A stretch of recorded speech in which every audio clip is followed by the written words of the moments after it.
पूछना है। और आप जब कॉलेज सिलेक्ट कर रहे हो, जिसके बारे में हम आगे आएंगे, जब आप आपका मार्ग सिलेक्ट कर रहे हो, तब आपको ये पूछना है कि क्या इस मार्ग से, क्या इस कॉलेज सिलेक्शन से मेरे ये मूलभूत क्वेश्चंस जो है वो सही उतरते हैं, वो खरे उतरते हैं कि नहीं उतरते हैं।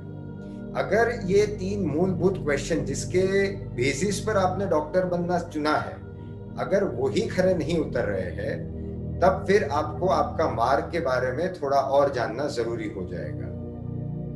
Let us also try to understand using Ikigai theory.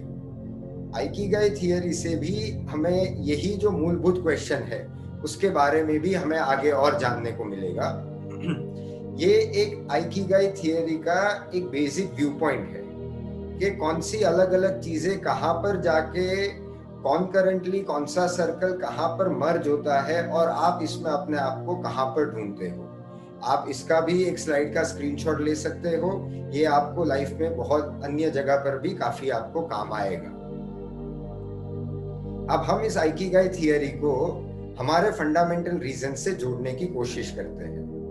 Money, respect and social service, इन तीनों के बीच में एक ही ऐसा प्रोफेशन है डॉक्टर का जो सेट हो सकता है। बाकी जो प्रोफेशन है उसमें शायद ये तीनों सर्कल एक जगह पर कॉन्करेंटली मर्ज ना हो।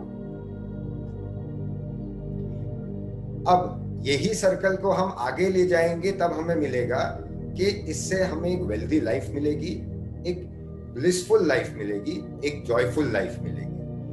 मैं एक और चीज हमारे लिए जानना जरूरी है कि why are doctors the highest paid professions? क्योंकि bigger the position heavier the responsibility. मैं एक उपमा दूंगा आप सभी लोगों को। जब मेरे पास हुंडई वर्ना गाड़ी थी और मेरे पास ड्राइवर था, तो उसकी सैलरी 10,000 रुपए थी। जब फिर मर्सिडीज ले ली, तब वो ड्राइवर की सैलरी 20,000 रुपए हो गई। अब आगे जाके अगर शायद रोल्स रॉयस लूंगा मैं, तो वो ड्राइवर की सैलरी मुझे 50,000 करनी पड़ेगी, क्योंकि उसकी रिस्पॉन्सिबिलिटी बढ़ गई है। एक डॉक्टर के हाथ में किसी और का जीवन होता है।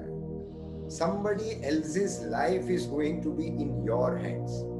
There is no greater responsibility on earth.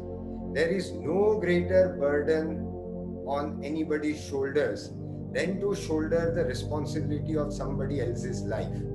आपके कंधों पर बहुत बहुत ज्यादा रिस्पॉन्सिबिलिटी आने वाली है, इसीलिए आपका मार्ग भी आप बहुत सोच समझ कर चुने, आपकी कॉलेज भी आप बहुत सोच समझ कर चुने। शायद आपके हाथों से आपकी गलती के वजह से अगर किसी की जिंदगी चली गई, तो ये बात आपके मन में आपको पूरी जिंदगी हॉन्ट करेगी। So you have to realise कि ये बहुत बड़ी रिस्पॉन्सिबिलिटी है जो आप आपके कंधों पे ले रहे हो। कितना भी पैसा मिल जाए, ये रिस्पॉन्सिबिलिटी के लिए इनफ नहीं है। सो ये आप बहुत भली भांति जान लीजिए। इसके लिए आपको एम्पैथी चाहिए होगी, कंपैशन चाहिए होगा, काइंडनेस चाहिए होगी लोगों के प्रति, तभी जाके आप एक आइडियल डॉक्टर बन पाओगे। और आइडियल डॉक्टर बनने के लिए सबसे इंपॉर्टेंट जो चीज है वो हार्ड वर्क है, एक ग्रिट है, आपका डिटर्मिनेशन है। और इस मार्ग पे आपको बहुत सारी सेक्रीफाइसेस भी देनी पड़ेगी।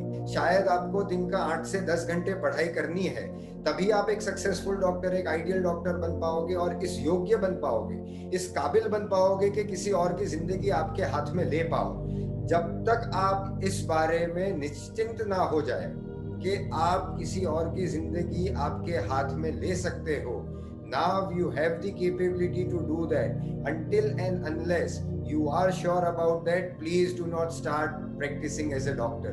ये आप सभी से मेरी हाथ जोड़ के एक विनती भी है।